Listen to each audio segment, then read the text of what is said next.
Hello students, today we will start the new chapter electrostatic 2 and this is the video number 33 of electrostatic 2.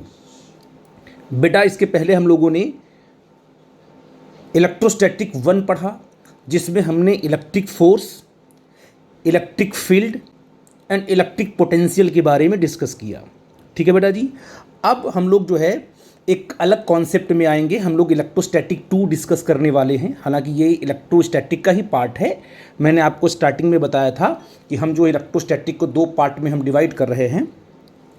तो ये जो है कि electrostatic 2 का पहला टॉपिक होगा और यहाँ पर हमने हेडिंग पॉइंट आउट किया है कि area as a vector quantity. ठीक है बेटा. अभी तक हम लोगों ने क्या है एरिया को हम लोग स्केलर मानते थे कि एरिया स्केलर क्वांटिटी है और उसको स्केलर लेके डील करते थे. लेकिन क्या है कि in general area is consider as scalar but for many cases area of surface is taken as vector and the direction of area vector is taken in the direction normal to the surface. इसको हम लोग समझते हैं इसकी meaning क्या है diagram से. हम लोग अब इस चैप्टर में एरिया को वेक्टर क्वांटिटी हम ट्रीट करेंगे और ये मानेंगे कि हमारी एरिया क्या है वेक्टर क्वांटिटी है. तो अगर एरिया वेक्टर क्वांटिटी है तो उसके पास डायरेक्शन भी होगी, उसको भी हमें एक्सप्लेन करना पड़ेगा. तो हमने लिखा हुआ है कि अब डायरेक्शन को हम बताते हैं कैसे. मान लो एक आपके पास कोई प्लेट है, सिंपल कोई प्लेट आपने रैंडम कोई ऐसे प्लेट बनाए. ये प्लेट आपके पास ऐसे है ना. एक प्लेट आपने बनाया तो 3D में बनाया प्लेट आपने, ऐसे एक प्लेट बनाया आपने. ये आपके पास एक प्लेट है. ठीक है ना. सर्कुलर प्लेट आपके मान लीजिए ये प्लेट है और ये उसकी एरिया है. ठीक है ना. और ये जो आपका है नीचे, जो आपका इसका नीचे जो होगा ये होगा नीचे वाला पोर्शन आपका, ये फेस 1 होगा बेटा जी. सरफेस 2 मानेंगे इसको. ये आपका सरफेस 2 हो गया और ऊपर भी सरफेस है ना. ये जो ऊपर वाला सरफेस है इसको मानेंगे सरफेस 1. ठीक है. इसको मानेंगे सरफेस 1. ठीक है ना. ये आपका सरफेस 1 है. तो आप देखिएगा इस प्लेट के पास क्या है, 2 सरफेस हैं. एक अप साइड दिखाई पड़ रहा है, एक डाउन साइड दिखाई पड़ रहा है. ये आपने प्लेट लिया हुआ है. ठीक है ना. तो अब इस प्लेट का जो एरिया वेक्टर है, यानी इस प्लेट की जो एरिया है वो तो हम कैलकुलेट कर लेंगे, मैग्नीट्यूड तो निकाल लेंगे हम लोग. लेकिन जो इसकी डायरेक्शन है कहाँ होगी भाई. एरिया को तो हम लोग कैलकुलेट कर लेते हैं बट डायरेक्शन में हमको प्रॉब्लम आती है. तो डायरेक्शन क्या होगा, सरफेस के परपेंडिकुलर होगा. जैसे आपने कहा कि मान लो ये हमारा सरफेस है तो इस एरिया की जो डायरेक्शन है, ये जो एरिया है इस एरिया की जो डायरेक्शन है इस सरफेस के परपेंडिकुलर होगी.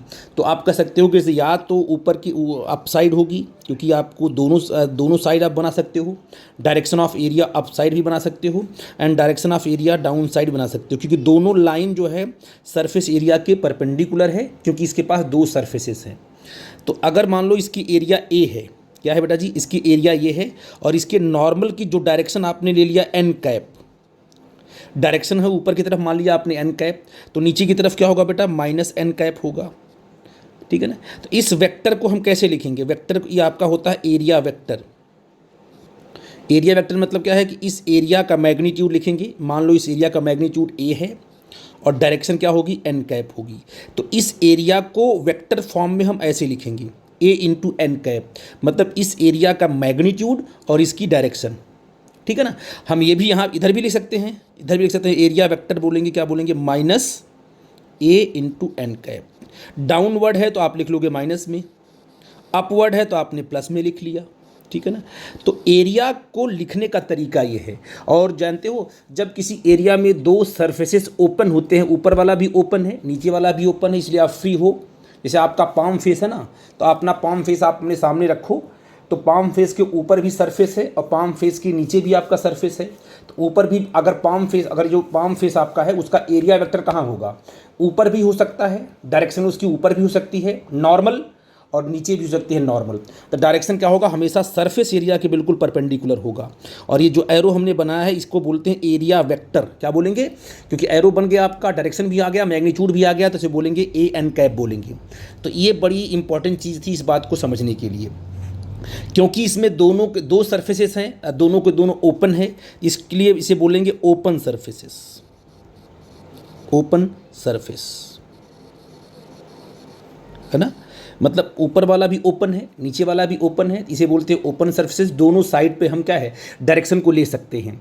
लेकिन कोई भी न्यूमेरिकल आप कर रहे हो तो न्यूमेरिकल करते वक्त अगर किसी डायरेक्शन को आपने क्या मान लिया, किसी भी डायरेक्शन को अगर आपने ले लिया, मान लिया आपने अपवर्ड डायरेक्शन, इस एरिया की डायरेक्शन को आपने अपवर्ड ले लिया, तो पूरे के पूरे न्यूमेरिकल में यही एरिया लेके आप चलोगे, ठीक है ना। आपको एक बार एक चीज़ को कंसिडर करना पड़ेगा, या तो ऊपर ले सकते हो या तो नीचे ले सकते हो, दोनों के लिए फ्री हो आप, डिपेंडिंग ऑन यू कि आप किसको लेके चलते हो। जिसको लेके चलोगे या ऊपर डायरेक्शन मान लो एरिया की, या तो नीचे मान लो, जिसको आप एज्यूम करोगे उसी को लेके चलोगे। तो यहाँ पर हमने कुछ एग्जांपल दिया, देखते हैं हम लोग हैं। मान लो हमारे पास एक रेक्टेंगल हमने बनाया हुआ है, ये रेक्टेंगल हमने रखा हुआ है, ये आप जानते हो 2D में है, आपको दिख रहा है कि 3D में दिखा हुआ रखा हुआ है रेक्टेंगल, और रेक्टेंगल का सरफेस एरिया दिख रहा है आपको, ये सरफेस एरिया है।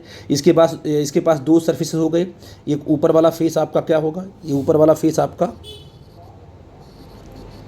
1 होगा, नीचे वाला फेस क्या होगा इसका, ये फेस आपका 2 होगा, इसमें भी फेस 1 और 2 होंगे।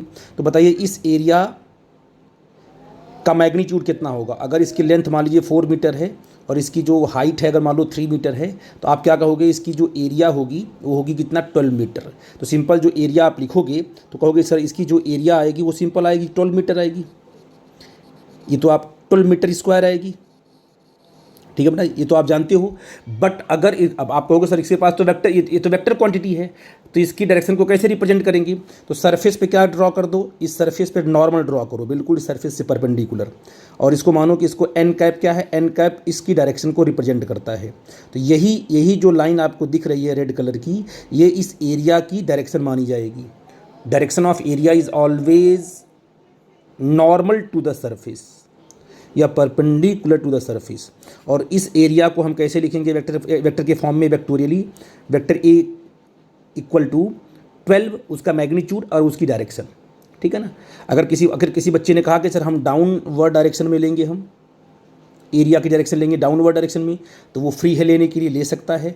तो बस अगर ऊपर आपका एन कैप है डायरेक्शन, तो नीचे आपका माइनस एन कैप हो जाएगा, और यहाँ पर क्या हो जाएगा, area vector -12 into n cap. दोनों आंसर सही है, ये भी आपका और ये भी। तो मतलब इस एरिया को लिखने का तरीका क्या हो गया। अब अगर इस एरिया को आप लिखते हो यहाँ पर एरिया को, तो कहोगे सर यहाँ एरिया जो हम लिखते हैं A vector equal to 12 n cap. तो ये पूरा का पूरा वेक्टर के फॉर्म में आपने यहाँ पर लिख दिया एरिया को। तो जब भी एरिया आप यहाँ लेके चलोगे, area is a vector quantity, और एरिया का अपना मैग्नीट्यूड होता है और डायरेक्शन होती है। डायरेक्शन क्या होगी, हमेशा सरफेस के नॉर्मल होगी, परपेंडिकुलर होगी, और ये पूरा का पूरा कहलाएगा एरिया वेक्टर। क्या कहलाएगा, एरिया वेक्टर। मतलब इसमें मैग्नीट्यूड भी है और इसमें डायरेक्शन भी है। आई थिंक मेरी बात को आप समझ पाए, ठीक है बेटा जी। ये भी आपका कैसा है, ये आपका ओपन सरफेस है, ये भी कैसा आपका है, ओपन सरफेस आपका है। इसमें भी ऊपर ओपन सरफेस में हम दोनों साइड फ्री हैं डायरेक्शन को लेने के लिए, अपवर्ड डाउनवर्ड जैसी भी एरिया रखी हुई है। मान लो एक आपके पास ये सर्कुलर डिस्क आपका है, ठीक है ना। अगर ये सर्कुलर डिस्क है तो सर्कुलर डिस्क में क्या है, इसकी एरिया क्या होगी, इसकी एरिया होगी, अगर इसकी एरिया कितनी होगी, एरिया इसकी होगी सिंपल पाई आर स्क्वायर, ठीक है बेटा जी। तो बेटा डायरेक्शन क्या होगी, आपका जो मैग्नीट्यूड क्या हो गया, पाई आर स्क्वायर हो गया। डायरेक्शन क्या होगी, तो डायरेक्शन इस सरफेस एरिया के नॉर्मल जो होगा वही डायरेक्शन कहलाएगा। एन कैप आपने लिया हुआ है तो एन कैप कहलाएगा। तो यहाँ लिखोगे, अगर इसको वेक्टर के फॉर्म में लिखना चाहो तो आप लिखोगे sir vector area vector equal to, इसको बोलते हैं एरिया वेक्टर इक्वल उसका मैग्नीट्यूड इंटू एन कैप। आपने ऊपर की तरफ डायरेक्शन लिया हुआ है। किसी बच्चा ऐसे भी ले सकता है कि area vector of a circular disc, क्या आप कह सकते हो सर कि minus pi r square into n cap. ये दोनों ही करेक्ट आंसर है। आप बिल्कुल फ्री हो, चाहे अपवर्ड ले लो चाहे डाउनवर्ड, क्योंकि दोनों सरफेसेस पर ये जो एरिया एन कैप है परपेंडिकुलर है। तो इस तरीके से हम चीज़ों को पॉइंट आउट करते हैं बेटा जी। अब बड़ा इंपॉर्टेंट है कि area is a vector quantity, ठीक है बेटा जी। अब अगर मान लो, अगर इस तरीके से मान लो कोई आपका, अगर आपको इस तरीके से कोई रेक्टेंगल ऐसे दिया हुआ ऐसे, ठीक है ना। आपने कहा भाई ये 3 मीटर है, ये मान लो 4 मीटर है, तो इसका क्या होगा, एरिया वेक्टर क्या होगा? तो आप कहोगे सर इसका मैग्नीट्यूड जो होगा ए जो होगा वो तो 12 मीटर स्क्वायर होगा। तो निकालोगे, मैग्नीट्यूड निकालते आए हो, लेकिन डायरेक्शन क्या होगी? डायरेक्शन इस सरफेस की क्या होगी? इस सरफेस के परपेंडिकुलर होगी, या तो राइट में होगी ऐसे, या तो लेफ्ट में होगी ऐसे, क्योंकि दोनों क्या आपके हैं, ओपन सरफेस एरिया हैं। तो आपने कहा कि सर अगर मान लो इसको हमने मान लिया आई कैप या जे कैप, जो भी मान सकते हो। राइट में अगर मान लो डायरेक्शन आपका मान लो आई कैप है, इधर क्या है मान लो, इधर मान लो माइनस आई कैप है, तो यहाँ पर क्या लिखोगे एरिया वेक्टर? बताओ क्या लिखोगे बेटा जी? लिखोगे 12 इंटू आई कैप। इधर क्या लिखोगे बेटा जी? एरिया वेक्टर इधर क्या लिखोगे? -12 इंटू आई कैप। ये चीज़ आप पॉइंट आउट कर सकते हो। तो आपको ये बात समझ में आई कि अगर सरफेस एरिया आपका है तो आप उसके डायरेक्शन को, और डायरेक्शन हमेशा एरिया के परपेंडिकुलर होती है। ठीक है बेटा जी? अच्छा, अब देखो अगर मान लीजिए आपके पास एरिया जैसे है नॉन यूनिफॉर्म है, यहाँ तो एरिया आपकी यूनिफॉर्म है ना हर जगह। देखो यहाँ पर डालोगे परपेंडिकुलर, यहाँ पे डालो परपेंडिकुलर, बिल्कुल सेम आएगा, ऊपर की तरफ ही आएगा।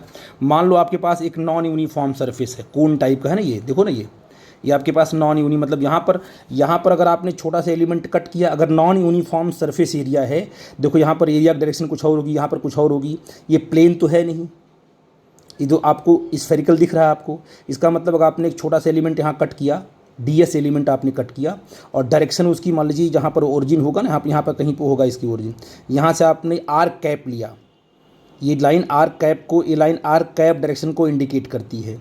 इसका मतलब जो छोटा सा एलिमेंट आपने कट किया है, इसका जो मैग्नीट्यूड आपने लिया है वो डीएस लिया है। डीएस क्या है? इस छोटे से मैग्नीट्यूड, इस छोटे से एरिया का मैग्नीट्यूड आपका है। तो इस एरिया की डायरेक्शन क्या होगी? आर कैप होगी। तो इस एरिया का जो एरिया वेक्टर होगा, इस एरिया का क्या होगा? डीएस वेक्टर होगा, उसका मैग्नीट्यूड और उसकी डायरेक्शन। वैसे आप यहाँ भी कट कर सकते हो, छोटा सा एलिमेंट कट करोगे, अगर मान लो आपने कहा कि सर आप बताओ हमने अगर छोटा सा एलिमेंट यहाँ कट कर लिया ऐसे, तब क्या होगा? तो कहोगे सर यहाँ से लेकर ये जो डायरेक्शन बनेगी ऐसे, ऐसे जो भी आप कर लोगे, एन कैप आर कैप जो भी लोगे, ये बनेगा आपका एरिया वेक्टर का, ये यहाँ बन जाएगा ऐसे, ऊपर निकालोगे। इस प्रकार जहाँ जहाँ एलिमेंट आप कट करोगे, जिस जिस पॉइंट पे आप एलिमेंट कट करोगे, आप देखोगे हर पॉइंट पर जो एरिया वेक्टर की जो डायरेक्शन है वो चेंज हो रही है। एरिया वेक्टर कहने का मतलब क्या है कि उसमें मैग्नीट्यूड, उसमें क्या है, मैग्नीट्यूड भी आ जा रहा है और साथ में क्या है, डायरेक्शन भी आ जा रही है। तो ये पूरा का पूरा एरिया वेक्टर कहलाता है। सरफेस एरिया एक सिंपल मैग्नीट्यूड हो गया, और एरिया वेक्टर जब बोला आपने तो एरिया वेक्टर का मतलब क्या, उसमें मैग्नीट्यूड भी आ गया और डायरेक्शन भी आ गया, और उसको हम एक एरो से दिखाएंगे, क्योंकि हम हर एक वेक्टर क्वांटिटी को एरो से हम रिप्रेजेंट करते हैं। तो वो मैंने आपको एक्सप्लेन किया। आई थिंक कुछ कुछ कॉन्सेप्ट आपका बना होगा। ठीक है बेटा जी, इसी में हम आप लोग कंटिन्यू कर देते हैं। तो ये सब, ये जो सरफेस एरिया आपने देखा यहाँ पर, ये वाला ये वाला ये वाला, ये सब ओपन सरफेसेस थे। ठीक है, ये सब क्या थे? ओपन सरफेसेस थे। इसमें आप फ्री थे कि आप दोनों साइड में डायरेक्शन को ले सकते हो। ठीक है ना, पहले वाले फेस पर भी परपेंडिकुलर ले सकते हो, और जो दूसरा फेस है उस पर भी ले सकते हो परपेंडिकुलर, आप उसके लिए फ्री होते हो। लेकिन अब जो आपका नेक्स्ट पॉइंट हम डिस्कस करने वाले हैं इसमें, वो आपका होगा क्लोज्ड सरफेस। क्या होगा बोलिए? Closed surfaces.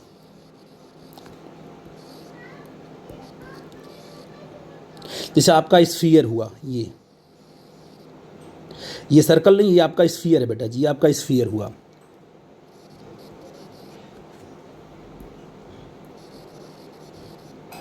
तो क्या होगा अगर स्फीयर हुआ? तो जैसे आपका हो गया क्यूब हो गया,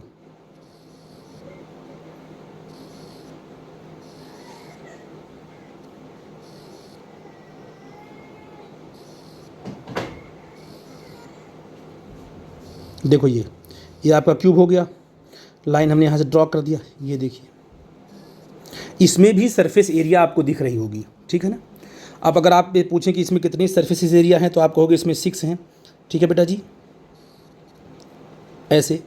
तो यहाँ एक सरफेस एरिया बन गई, यहाँ भी ऊपर भी सरफेस एरिया बनी, लेफ़्ट वाले में भी सरफेस एरिया बनी, नीचे भी आपका क्या बना, नीचे भी आपका सरफेस एरिया बना बेटा। मैं इसको थोड़ा सा, ये देखिए यहाँ बना एक, और एक ये वाला बन गया ऊपर वाला, एक नीचे की तरफ बनेगा ऐसे, है ना। एक आपका राइट साइड में ऐसे बना, ये आपके पास, और एक बैक होगा, एक फ्रंट होगा, ऐसे आपके पास 6 फेसेस बनेंगे। ठीक है बेटा जी। अब बताइए ये जो सरफेस एरिया है बनी हुई है यहाँ पर, ये क्लोज्ड है कि ओपन है? आप कहोगे सर ये क्लोज्ड है, दूसरा फेस क्या है, बंद है। ठीक है ना, केवल एक ही आपका एक ही सरफेस जो है वो ओपन है। तो आपने कहा कि इसे बोलेंगे क्लोज्ड सरफेसेस बोलेंगे।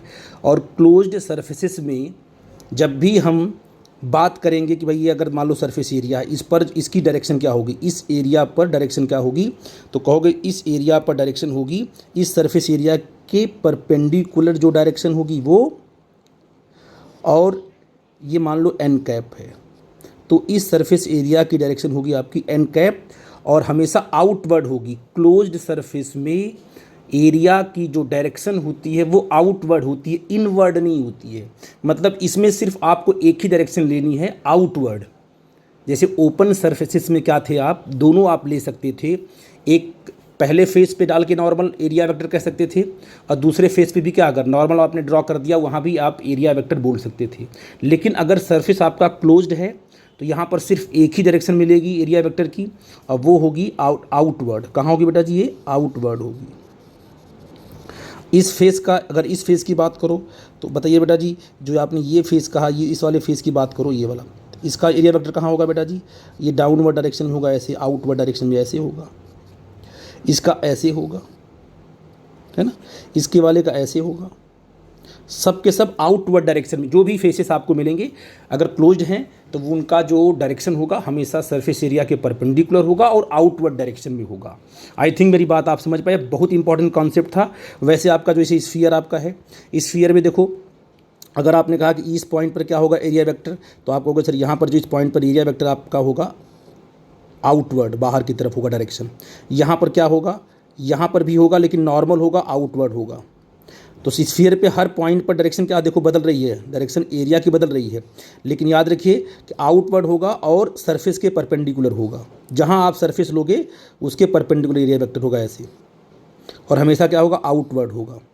तो आपने स्फीयर वाले केस में भी एरिया वेक्टर की डायरेक्शन कहाँ बताई, आपने आउटवर्ड बता दी। तो अगर क्लोज्ड सरफेस है तो सरफेस एरिया की जो डायरेक्शन होगी वो ऑलवेज आउटवर्ड डायरेक्शन होगी और नॉर्मल टू द सरफेस। ठीक है बेटा जी, आई थिंक मेरी बात आप समझ गए। अब मैं अगले कॉन्सेप्ट में आऊँगा, वो आपको डिस्कस करूँगा। ठीक है बेटा जी, अब देखो हम लोग जो है कि सबसे इम्पॉर्टेंट कॉन्सेप्ट को डिस्कस करने जा रहे हैं, इलेक्ट्रिक फ्लक्स। यहाँ पर हमने लिखा हुआ है इलेक्ट्रिक फ्लक्स के बारे में हम डिस्कस करने जा रहे हैं। ध्यान से सुनना कि इसको समझने से पहले हम लोग जो है एक छोटा सा एग्जाम्पल समझेंगे जिससे हमको और समझ में आएगा कि इलेक्ट्रिक फ्लक्स की मीनिंग क्या है। जैसा कि हम जानते हैं कि फ्लक्स का मतलब जानते हो, फ्लक्स का मतलब, मान लीजिए ये वाटर फ्लो हो रहा है, ये वाटर की लेयर्स हैं, हमने बनाया है, डायग्राम बनाया है सिंपल। अभी इस इलेक्ट्रिक फ्लक्स के थोड़ा बाहर जाओ, इस एग्जाम्पल पे आओ। ये वाटर फ्लक्स है, मान लो ये वाटर्स की लेयर्स हैं, और ये जो लेयर्स हैं नंबर ऑफ लेयर्स कहलाएंगी फ्लक्स, वाटर फ्लक्स कहलाएंगी, है ना। 1 2 3 4 5 जितना लेयर्स होगी उतना अधिक फ्लक्स होगा। ठीक है बेटा जी, फ्लक्स उसे बोलते हैं जो वाटर फ्लो करता है, कितने नंबर ऑफ लेयर्स बनी हुई हैं वही उसका फ्लक्स है। तो ये जो है वाटर फ्लक्स आपका देख रहे हो, वाटर फ्लो कर रहा है। ये यहाँ पर हमने एक पाइप रखा है अपने मन से जूम करके, ठीक है, ऐसे रखा हुआ है बिल्कुल पाइप, इधर भी ओपन है इधर भी ओपन है, ठीक है ना। अब बताओ जब वाटर यहाँ पर फ्लो करेगा और पाइप की पोजीशन ऐसी है, तो बताइए इस पाइप के साथ वाटर का कितना फ्लक्स लिंक होगा, वाटर फ्लक्स कितना लिंक होगा, यानी इस पाइप के अंदर से कितना वाटर फ्लो करके जाएगा। आप कहोगे 0 जाएगा, क्योंकि इसकी पोजीशन, इसका जो माउथ यहाँ पर है ना, और ये रखा हुआ है बिल्कुल वर्टिकल, तो एक वाटर भी क्या है, वाटर का फ्लो ऐसे निकल जाएगा, ये वाटर ऐसे निकल जाएगा बेटा जी फ्लो करके, ठीक है ना। तो इसमें से कोई भी वाटर फ्लो नहीं करेगा, इसमें कोई फ्लक्स, कोई वाटर फ्लक्स लिंक नहीं होगा। इस तरीके से इसकी पोजीशन बना के रखी गई है, आप देख सकते हो, समझ सकते हो। सेकंड केस में आते हैं, पाइप को हमने थोड़ा टिल्ट कर दिया, थोड़ा सा आपने अगर टिल्ट कर दिया तो आप कहोगे कुछ फ्लक्स क्या होगा, इसमें लिंक हो जाएगा, और कुछ वाटर इसमें से फ्लो करके बाहर निकलना शुरू करेगा, लेकिन कुछ ही करेगा, मैक्सिमम नहीं करेगा, क्योंकि पोजीशन आपकी थोड़ी सी आपने इसको टिल्ट कर रखा है। और इस केस में क्या देखा आपने, इस केस में मैक्सिमम फ्लक्स इस पाइप के साथ लिंक हो जाएगा, मैक्सिमम फ्लक्स क्या इस पाइप के साथ लिंक हो जाएगा। इसका ये मतलब हुआ कि अगर पाइप और वाटर फ्लक्स दोनों साथ में हैं तो ज़रूरी नहीं है कि वाटर फ्लक्स जो है पाइप के साथ लिंक ही हो। ठीक है बेटा जी, जो वाटर फ्लक्स है ये पाइप के साथ लिंक हो ज़रूरी नहीं है, क्योंकि फ्लक्स का लिंक होना जो है, वाटर फ्लक्स का लिंक होना पाइप की पोजीशन पर डिपेंड करता है कि पाइप की पोजीशन कैसी है, अब कैसे आपने उसको रखा हुआ है। तो यहाँ कहोगे सर कि यहाँ सबसे ज़्यादा फ्लक्स लिंक होगा, क्यों? क्योंकि पूरा का पूरा इसका जो सरफेस एरिया सामने वाली एरिया है बिल्कुल वाटर फ्लक्स के सामने आ गई, तो पूरा का पूरा वाटर इसमें एंटर करेगा। तो यहाँ से लेके यहाँ तक पूरा का पूरा वाटर एंटर कर जाएगा और मैक्सिमम फ्लक्स आपको दिखाई पड़ेगा, मैक्सिमम वाटर यहाँ से पास आउट होकर के बाहर निकलेगा। इसमें थोड़ा कम होगा, इसमें बिल्कुल जीरो के बराबर होगा। तो आप बताइए कि वाटर फ्लक्स किस पर डिपेंड कर गया? अच्छा, आप कहोगे सर कि जो हमारा वाटर फ्लक्स है वो डिपेंड कर गया किस पर? इसकी पोजीशन पर, पाइप की पोजीशन क्या है उस पर डिपेंड कर गया।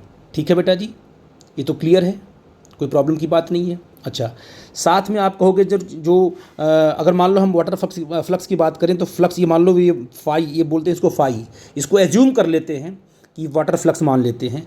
तो वाटर फ्लक्स जो है वो किस पे डिपेंड कर गया?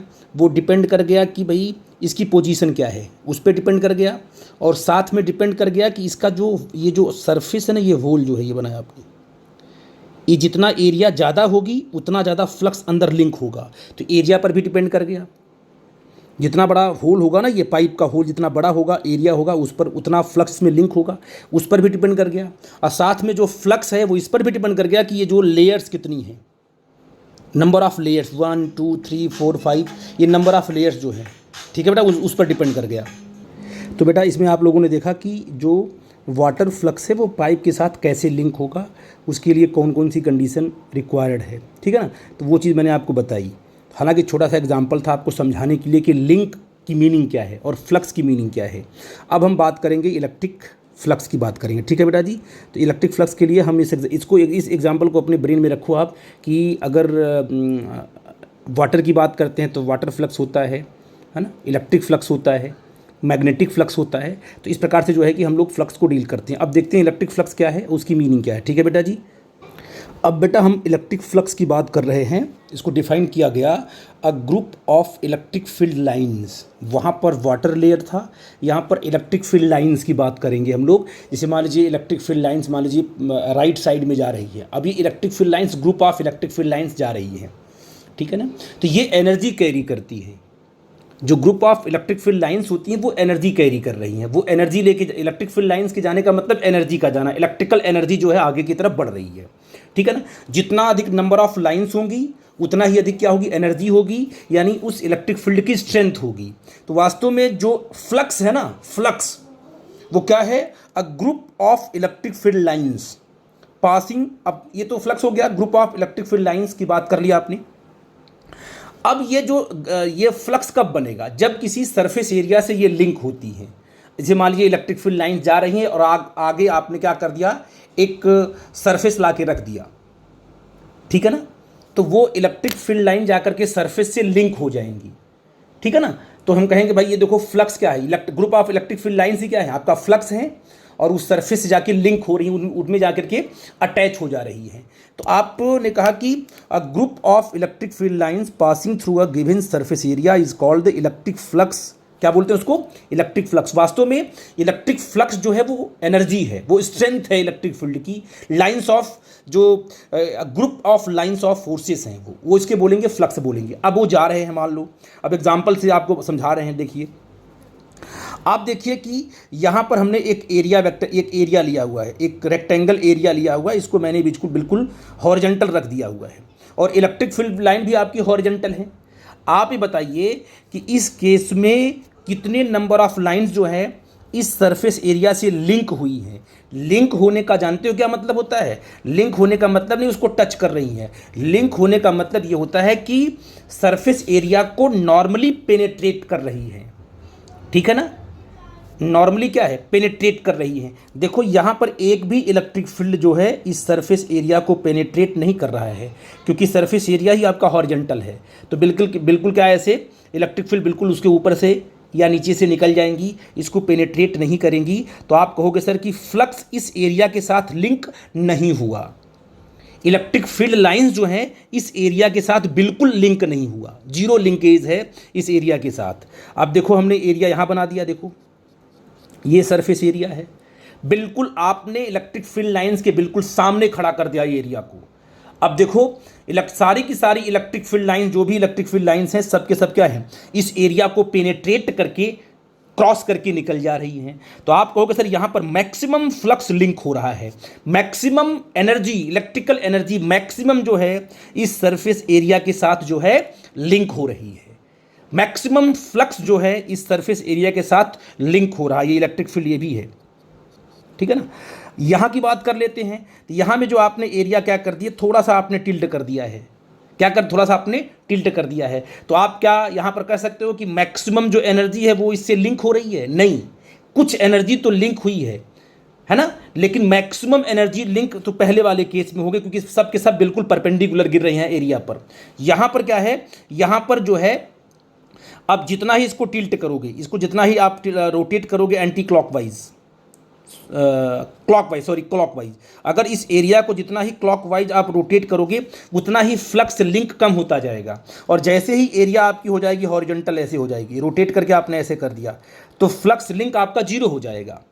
और जितना इसको क्लॉकवाइज, जितना ही आपको एंटी क्लॉकवाइज घुमाओगे, इसको इधर घुमाओगे, उतना ही अधिक फ्लक्स लिंक होगा। और जैसे ही ये आपकी सरफेस एरिया बिल्कुल वर्टिकल हो जाएगी तो फ्लक्स लिंक आपका मैक्सिमम हो जाएगा। आई थिंक वाटर वाले एग्जाम्पल को लाके यहाँ पर सेट करके देख सकते हो। तो फ्लक्स क्या है? फ्लक्स बेटा ये है कि जो electric field lines, group of electric field lines ये आपकी फ्लक्स हैं, और वो फ्लक्स किसी न किसी एरिया के साथ लिंक होता है। और लिंक होने के लिए क्या कंडीशन है कि आपका एरिया जो है बिल्कुल इलेक्ट्रिक सरफेस एरिया जो है इलेक्ट्रिक फील्ड के बिल्कुल सामने होना चाहिए, तब मैक्सिमम फ्लक्स आपका लिंक होगा। अगर आपने क्या, इसका मतलब क्या हुआ, इसकी मीनिंग क्या हुई? देखो, इसकी मीनिंग हुई कि जो आपका फ्लक्स है इसको हमने फाई से डिनोट कर दिया, इसको हमने फाई ई से, इलेक्ट्रिक फ्लक्स को फाई ई से। इलेक्ट्रिक फ्लक्स क्या है? इलेक्ट्रिक फील्ड स्ट्रेंथ है, एनर्जी है ना, group of electric field lines हैं वो जा रही हैं। तो पहले केस में अगर आपने देखा कि पहले केस में फ्लक्स लिंक क्या है बेटा जी, पहले केस में जो फ्लक्स है एरिया के साथ जो लिंक हुआ वो जीरो है। दूसरे केस में क्या है, दूसरे केस में जो फ्लक्स लिंक हुआ है वो मैक्सिमम है। और तीसरे केस में जो आपका फ्लक्स लिंक हुआ है, ठीक है ना, वो मैक्सिमम नहीं कह सकते हैं इसको, ये आपका मॉडरेट है। क्या आपका मॉडरेट है? मतलब कि जीरो नहीं है, ये आपका नॉट इक्वल टू जीरो कह सकते हो, ठीक है ना, लेकिन मैक्सिमम भी नहीं है, क्योंकि ये कुछ एंगल बना के आपको दिखाई पड़ रहा है कि पूरा का पूरा इसको पेनेट्रेट वो नहीं कर रही है। आपको दिख रहा है कि पेनेट्रेट हो रहा है, बट देखो एंगल बना दिया आपने, तो इसका मतलब सबसे बेस्ट किस में हुआ? इसमें सबसे बेस्ट आपने कहा कि इसमें सबसे बेस्ट फ्लक्स का लिंक हुआ, इसमें थोड़ा कम हुआ, इसमें बिल्कुल हुआ ही नहीं। तो ये तीन केसेस हैं। इसमें क्या देख रहे हो आप? अगर आप जो है इलेक्ट्रिक फील्ड लाइंस को फिक्स कर दो, अगर इलेक्ट्रिक फील्ड लाइंस को आप फिक्स कर दो तो फ्लक्स लिंक किस पर डिपेंड करेगा उसको देख लेते हैं हम लोग। देखो, इलेक्ट्रिक फील्ड की स्ट्रेंथ अगर ज़्यादा है तो फ्लक्स भी आपका ज़्यादा होगा। तो कहोगे सर कि जो इलेक्ट्रिक फील्ड का जो मैग्नीट्यूड होगा, इसकी जो स्ट्रेंथ होगी उस पर इलेक्ट्रिक फ्लक्स डिपेंड करेगा। ठीक है बेटा जी, आई थिंक मेरी बात आप समझ पा रहे हो। अच्छा, अगर आपने एरिया को बढ़ा दिया, इस एरिया को अगर आप बढ़ाओगे, जितना एरिया बढ़ाओगे उतना ही अधिक उसमें फ्लक्स लिंक होगा, नंबर ऑफ लाइंस उतना ही ज़्यादा उसमें फ्लक्स लिंक होगा। ऊपर भी नंबर ऑफ लाइंस होंगी ऐसे, तो उतना ही लाइंस इसके साथ लिंक हो रही जितना एरिया आपका है। अगर इस एरिया को हमने बढ़ा दिया, इस एरिया को हमने इंक्रीज किया, तो आप कहोगे सर जैसे ही आप एरिया इंक्रीज करोगे तो नंबर ऑफ लाइन जो उसमें इंसर्ट हो रही हैं वो बढ़ जाएंगी, क्योंकि जितना एरिया उतने ही नंबर ऑफ लाइंस आएंगी। मान लो बहुत सारे नंबर ऑफ लाइंस आ रही हैं इस तरीके से, ऐसे बहुत सारे नंबर ऑफ लाइंस ऐसे आ रही हैं, मान लो ऐसे, तो आपका जो एरिया आपका इतना ही बड़ा, मान लो ऐसे ही है, तो इसमें कितने नंबर ऑफ लाइंस लिंक हुए हैं? 1 2 3, तो फ्लक्स आपका 3 के बराबर होगा। ठीक है, नंबर ऑफ लाइंस कितनी है? 3 है, तो फ्लक्स आपका 3 होगा। अगर आपने एरिया को बढ़ा दिया ऐसे तो फ्लक्स आपका बढ़ गया, क्योंकि नंबर ऑफ लाइंस जो है लिंक वो बढ़ गई। इसका मतलब क्या है कि जैसे ही सरफेस एरिया को बढ़ाओगे वैसे ही क्या है, सरफेस एरिया के मैग्नीट्यूड को आपने बढ़ा दिया, वैसे फ्लक्स आपका बढ़ जाएगा। तो इलेक्ट्रिक फील्ड आपने देखा कि इलेक्ट्रिक फील्ड को आपने, इलेक्ट्रिक फील्ड पर वो डिपेंड गया फ्लक्स, जितना इलेक्ट्रिक फील्ड की स्ट्रेंथ ज़्यादा होगी उतना फ्लक्स क्या होगा? ज़्यादा होगा। ठीक है, उसको आपने फिक्स कर दिया। फिर आपने एरिया को बढ़ाया तो फ्लक्स लिंक बढ़ गया, एरिया बढ़ेगी तो फ्लक्स लिंक भी क्या होगा? बढ़ेगा। साथ में बहुत इंपॉर्टेंट चीज़ है कि अब बताओ बेटा जी, इस केस में जो है एरिया की डायरेक्शन क्या होगी? या तो राइट में होगी या तो लेफ्ट में होगी। तो आप कहोगे सर इस केस में मान लो आपने डायरेक्शन ले लिया राइट में, ये कर दिया आपने एन कैप, है ना, और इस केस में कहाँ होगा? इस केस में अपवर्ड होगा, एरिया वेक्टर का डायरेक्शन ऐसे होगा, एन कैप मान लो ऐसे होगा। और इस केस में क्या होगा, इस केस में जो एरिया का डायरेक्शन होगा वो ऐसे होगा, ये एन कैप ऐसे। देखो तीनों केस में जो एरिया वेक्टर का जो डायरेक्शन है वो अलग अलग है। तो आप कहते हो सर जब एरिया वेक्टर इलेक्ट्रिक फील्ड के साथ कितना एंगल बना रहा है, 90 डिग्री बना रहा है, एक भी फ्लक्स लिंक नहीं है, जीरो फ्लक्स लिंक है। जब एरिया वेक्टर इलेक्ट्रिक फील्ड के साथ जीरो एंगल बना रहा है तो मैक्सिमम फ्लक्स लिंक हो गया। तो जीरो एंगल अगर बना हुआ है और फ्लक्स आपका मैक्सिमम हो रहा है तो कौन सा एंगल आएगा, साइन आएगा कि कॉस आएगा, कॉस आएगा। कॉस जीरो पर कॉस जीरो की वैल्यू मैक्सिमम होती है। तो जब एंगल आपका जीरो है तो फ्लक्स की वैल्यू मैक्सिमम, ठीक है ना।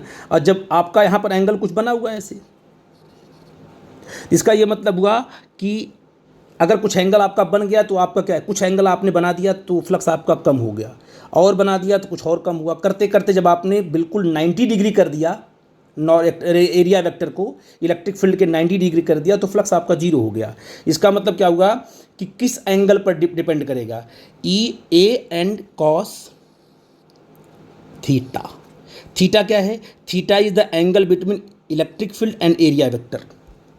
Electric field and area vector, electric field और एरिया वेक्टर के बीच का एंगल अगर जीरो है तो फ्लक्स विल बी मैक्सिमम। तो इसका मतलब जो इलेक्ट्रिक फ्लक्स है एरिया के साथ जो लिंक हो रहा है वो डिपेंड करता है किस पर, एरिया वेक्टर के मैग्नीट्यूड पर, और सेकंड एरिया वेक्टर की डायरेक्शन और इलेक्ट्रिक फील्ड की डायरेक्शन पर डिपेंड करता है।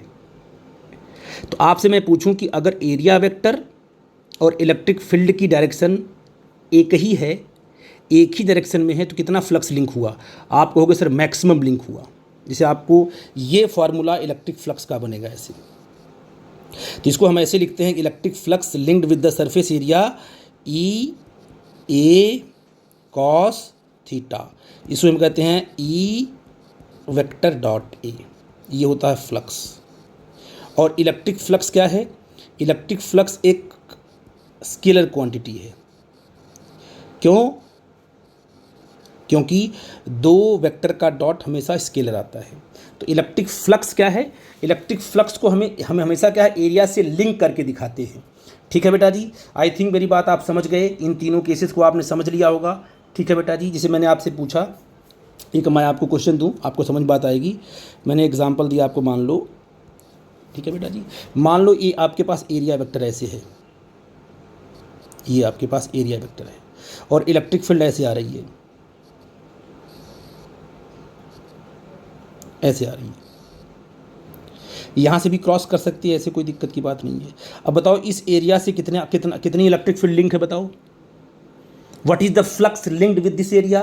तो flux linked with this area equal to zero. ऐसा क्यों, क्योंकि इस जो आपका यहाँ पर जो आपका ये एरिया है ना, ये सरफेस एरिया है ना, ये सरफेस एरिया है, इसका डायरेक्शन कहाँ होगा, या तो लेफ्ट में या तो राइट में होगा। और आपने बताया कि लेफ्ट में है, देखो ये एरिया वेक्टर आपका आ गया और ये इलेक्ट्रिक फील्ड आपका आ गया। कितना एंगल बन गया इनके बीच में, 90 डिग्री का एंगल बन गया। और वैसे भी कह सकते हो सर कि इसके साथ एक भी फ्लक्स लिंक नहीं है, क्योंकि आपने देखा कि वर्टिकल इलेक्ट्रिक फील्ड है। जब इलेक्ट्रिक फील्ड हॉरिजॉन्टल होगी ऐसे, तब इसके साथ लिंक होगी। आई थिंक मेरी बात आप समझ पाए, बहुत ही इंपॉर्टेंट कॉन्सेप्ट है बेटा जी। अगर आप लोगों को समझ में आ गया होगा तो फिर मैं आगे बढ़ूंगा और आपको समझाऊंगा कि मीनिंग क्या इसकी है। ठीक है बेटा जी, तो ये बड़ा इंपॉर्टेंट कॉन्सेप्ट था कि ये फ्लक्स का फार्मूला हमेशा आप लोग याद रखना। ठीक है बेटा जी, अब मैं अगली वीडियो में आपको और भी एक्सप्लेन करूंगा वन बाय वन करके। तो फ्लक्स क्या हो गया आपका, ई इंटू ए। तो आप यहाँ देख लो कि जो आपका इलेक्ट्रिक फ्लक्स आया, इलेक्ट्रिक फ्लक्स जो आपका आया वो आ गया ई इंटू ए आ गया। ठीक है बेटा जी, और ई इंटू ए आ गया। अब बताइए ये इलेक्ट्रिक फील्ड हो गया, या आपका क्या हो गया, एरिया हो गई। ठीक है बेटा, तो अगर हम इलेक्ट्रिक फ्लक्स की यूनिट की बात करें, तो इलेक्ट्रिक फील्ड का जो यूनिट होता है वोल्ट, ये होता है पर मीटर, और इंटू एरिया होता है मीटर स्क्वायर। इसे कट जाएगा तो ये आ जाएगा, क्या आ जाएगा, वोल्ट मीटर, है ना। ये इलेक्ट्रिक फील्ड का फार्मूला आ जाएगा। तो ये बड़ी इंपॉर्टेंट चीज़ है। अगर हमने आपको कह दिया, मान लो ये आपके पास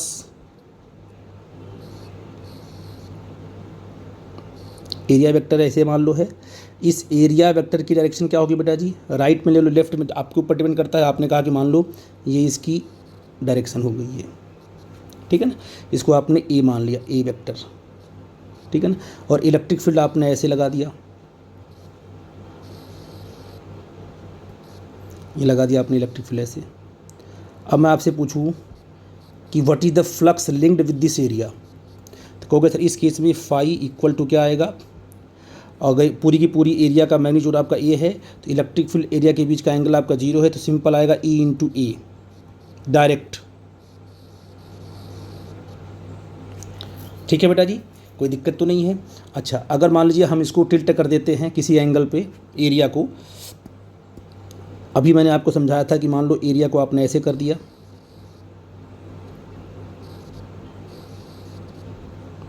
थोड़ा सा आपने टिल्ट करके रख दिया, और ये इलेक्ट्रिक फील्ड की डायरेक्शन आपने ऐसे बनाई, ये देखो ये इलेक्ट्रिक फील्ड की डायरेक्शन ऐसे बनाई आपने ऐसे, ठीक है ना, ऐसे बनाई। अब बताओ इस एरिया का एरिया वेक्टर कहाँ होगा, इस एरिया का जो एरिया वेक्टर होगा ये बिल्कुल एरिया के परपेंडिकुलर ऐसे होगा, ये होगा आपका एरिया वेक्टर, ये होगा आपका इलेक्ट्रिक फील्ड। ठीक है बेटा जी, तो इलेक्ट्रिक फील्ड का कौन, अब जानते हो जब भी आप फ्लक्स लिखोगे तो इलेक्ट्रिक फील्ड को हमेशा एरिया वेक्टर पे लोगे। तो आप बताइए ये एंगल कितना बना आपका, थीटा बना, तो इलेक्ट्रिक फील्ड का कौन सा कंपोनेंट एरिया के अलोंग आएगा, ई कॉस थीटा। अगर इस इलेक्ट्रिक फील्ड को एरिया के अलोंग हम रिजॉल्व करते हैं तो इस इलेक्ट्रिक फील्ड का कितना कंपोनेंट ए के अलोंग आएगा, ई कॉस थीटा आएगा। और वही जब इलेक्ट्रिक फील्ड एरिया के अलोंग होता है ना, वही फ्लक्स बनाएगा। तो क्या ये पूरा का पूरा इलेक्ट्रिक फील्ड एरिया के अलोंग है, आप कहोगे सर नहीं, इस केस में नहीं।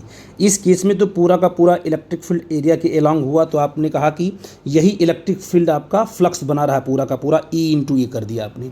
लेकिन यहाँ पर जो ये इलेक्ट्रिक फील्ड है वो इसके एरिया के अलोंग नहीं है, तो इसका कंपोनेंट जो इसके अलोंग आएगा उसको लेंगे फ्लक्स के फॉर्मूले में। तो ई का कितना कंपोनेंट ए के अलोंग आएगा, ई कॉस थीटा आएगा। तो फ्लक्स क्या बन जाएगा, ए इंटू ई का कंपोनेंट अलोंग द ए, तो आपका बन जाएगा ई इंटू ए इंटू कॉस थीटा। या आप ऐसे कर सकते हो, नो प्रॉब्लम, आप ऐसे कर सकते हो, हाँ ऐसे लिखो, नो दिक्कत। आपने कहा कॉस थीटा आएगा तो ए इंटू कॉस थीटा, ये आपका फ्लक्स आ गया। जब इलेक्ट्रिक फील्ड और एरिया वेक्टर कुछ एंगल बना रहा है तब के लिए बात आई है। और तीसरे केस में हमने आपको समझाया कि अगर आपका यही एरिया वेक्टर आपका जो था, यही जो आपका एरिया होगा बिल्कुल हो गया हॉरिजॉन्टल हो गया, तब आपके लिए प्रॉब्लम क्या आ गई, ये आपका बन गया इलेक्ट्रिक फील्ड। इसमें कोई प्रॉब्लम की बात नहीं है, आप जानते हैं इलेक्ट्रिक फील्ड बन गया यहाँ पर, ये भी इलेक्ट्रिक फील्ड बन गया यहाँ पर ऐसे, और ये भी इलेक्ट्रिक फील्ड बन गया ऐसे। तो क्या ये जो आपका इलेक्ट्रिक फील्ड है, ये जो नंबर ऑफ लाइन्स हैं, क्या इस एरिया के साथ लिंक हैं? आप कहोगे सर बिल्कुल लिंक नहीं, क्योंकि एरिया तो आपका बिल्कुल हॉरिजॉन्टल है, और इस एरिया का जो क्या बोलते हैं वो एरिया का जो डायरेक्शन होगा वो एरिया वेक्टर कहाँ होगा, ऊपर होगा या तो नीचे होगा। आपने मान लो ऊपर ले लिया है ना, एरिया वेक्टर आपने ऊपर ले लिया, तो कितना एंगल बन गया इलेक्ट्रिक फील्ड में आपका, 90 डिग्री बन गया। तो बताइए इलेक्ट्रिक फील्ड का कितना कंपोनेंट ए के लॉन्ग आएगा, ई कॉस 90 आएगा, जो कि 0 होता है। तो सिंपल सी बात आप कह सकते हो कि यहाँ इस केस में जो phi flux link with the area होगा वो क्या होगा, E A into cos 90 equal to आपका 0 होगा। तो इस तरीके से हम फार्मूला बनाते हैं और चीज़ों को समझते हैं बेटा जी। आई थिंक मेरी बात आप समझ पाए मैं क्या बोल रहा हूँ। ठीक है बेटा जी, ये फ्लक्स आ गया, कोई दिक्कत की बात नहीं है। और फ्लक्स आपका पॉजिटिव भी होता है और नेगेटिव भी होता है। ठीक है बेटा जी, फ्लक्स आपका पॉजिटिव भी होगा नेगेटिव भी होगा, उसको 1 बाय 1 करके हम लोग डिस्कस कर लेंगे कि पॉजिटिव कब होगा नेगेटिव कब होगा। ठीक है बेटा, अब देखो बेटा 2 पॉइंट और है इंपॉर्टेंट, जिसको मैं डिस्कस करने के बाद इसको वीडियो को मैं यहाँ पर स्टॉप करूँगा, फिर अगले वीडियो पे हम चलेंगे। हमने कहा कि फ्लक्स, जैसे मान लो कि आपने एक एरिया आपने ऐसे कंसीडर किया, ऐसे, ठीक है ना, और इस एरिया का एरिया वेक्टर आपने बना लिया, पहले से बना लिया आपने। मान लिया कि आपने कह दिया सर कि ये हमने एरिया बना लिया ऐसे, ये हमने एरिया हमने एज्यूम कर लिया ऐसे कि ये इसका एरिया वेक्टर है। ठीक है ना, ये पहले से हमने ले लिया। ठीक है ना, अब बताइए आप लोग कि जब अब मान लो इलेक्ट्रिक फील्ड की जो डायरेक्शन है उसको आपने ऐसे लिया, ऐसे,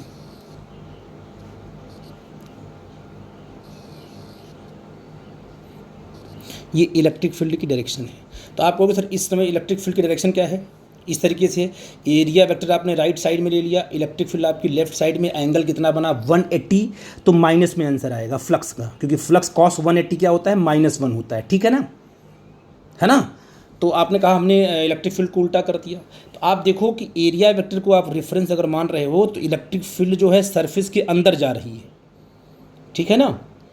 अगर देखो ना इलेक्ट्रिक फील्ड क्या हो रही है, सरफेस के अंदर, क्योंकि इलेक्ट्रिक फील्ड एरिया वेक्टर के जैसे अपोजिट है। तो क्या क्या कहेंगे बेटा जी कि ये जो फ्लक्स आपका है ये, तो इस केस में आप क्या बोल सकते हो कि flux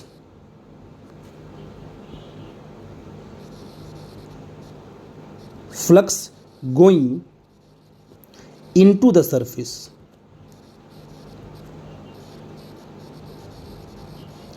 flux going into the surface क्यों बोल पाए, क्योंकि एरिया वेक्टर आपका राइट साइड में है और जो फ्लक्स जा रहा है, जो इलेक्ट्रिक फील्ड जा रहा है वो एरिया वेक्टर के बिल्कुल अगेंस्ट जा रहा है। तो यहाँ पर फ्लक्स आपका माना जाएगा नेगेटिव, ठीक है। फ्लक्स क्या होगा जी आपका नेगेटिव होगा, क्योंकि एरिया वेक्टर और इलेक्ट्रिक फील्ड के बीच का एंगल कितना बन गया है 180 डिग्री। और अगर आपने कह दिया सर कि मान लो कि हमने एरिया वेक्टर को ऐसे ले लिया, दूसरी केस में यही आपका एरिया वेक्टर ऐसे है, तो ये आपका मान लो यहाँ आपने मान लिया कि हमारा ये एरिया वेक्टर ए है, ये पहले ही आपने मान लिया। तो इलेक्ट्रिक फील्ड अगर ऐसे आ रहा है, मान लो इस तरीके से, एरिया वेक्टर के अलॉन्ग ही आ रहा है ऐसे, तो देखो अगर एरिया वेक्टर के साथ हम लेंगे इलेक्ट्रिक फील्ड को, इलेक्ट्रिक फील्ड ऐसे बाहर की तरफ जाता हुआ दिखाई पड़ेगा, एरिया वेक्टर से कंपेयर करेंगे तो देखो ऐसे। तो एरिया वेक्टर अगर ये इलेक्ट्रिक फील्ड आपका उधर से आ रहा है, सरफेस के अंदर एंटर किया फिर बाहर जा रहा है, तो एरिया वेक्टर पे बैठ करके अगर आप इलेक्ट्रिक फील्ड को देखोगे तो आपको लगेगा इलेक्ट्रिक फील्ड क्या सरफेस के बाहर जा रही है। एरिया वेक्टर पे आप बैठ जाओ फिर इलेक्ट्रिक फील्ड को आप देखो, यहाँ पर एरिया वेक्टर पे आप बैठ गए, इलेक्ट्रिक फील्ड को आपने देखना शुरू किया तो आपको क्या लगा कि इलेक्ट्रिक फील्ड जो है सरफेस के अंदर जा रही है, इसलिए उसको आपने नेगेटिव ले लिया। और एरिया वेक्टर पे बैठ जाओ, इलेक्ट्रिक फील्ड को देखना शुरू करो, तो इलेक्ट्रिक फील्ड को जब देखोगे तो आपको लगा इलेक्ट्रिक फील्ड क्या आ रही है सरफेस के अंदर गई है फिर बाहर से निकलती हुई जा रही है, क्योंकि ये इलेक्ट्रिक फील्ड आपको दिखाई पड़ेगी। तो आप कहोगे कि इलेक्ट्रिक फील्ड क्या है, flux coming out the surface. क्या दिखाएगा आपका कि flux coming out the surface. इसका मतलब फ्लक्स क्या होगा बेटा जी आपका पॉजिटिव होगा। सिंपल सी बात है कि जब एरिया वेक्टर और इलेक्ट्रिक फील्ड की डायरेक्शन एक ही हो तो एंगल 0 बनेगा और फ्लक्स आपका पॉजिटिव आएगा, और जब एरिया वेक्टर और इलेक्ट्रिक फील्ड के बीच का एंगल 180 डिग्री हो तो आपका कॉस 180 आपका नेगेटिव आएगा और फ्लक्स भी आपका नेगेटिव आएगा। आई थिंक इतनी बातें आप समझ पाए कि what is the electric flux, formula क्या है, उसका डायमेंशन क्या है, इन सब चीज़ों की आपने एनालिसिस की बेटा जी। कोई भी डाउट होगा प्लीज़ हमसे डिस्कस करना। अब अगली वीडियो में हम गॉसेस के कॉन्सेप्ट को इसी बेस पर एक्सप्लेन करेंगे। ओके बेटा, थैंक यू।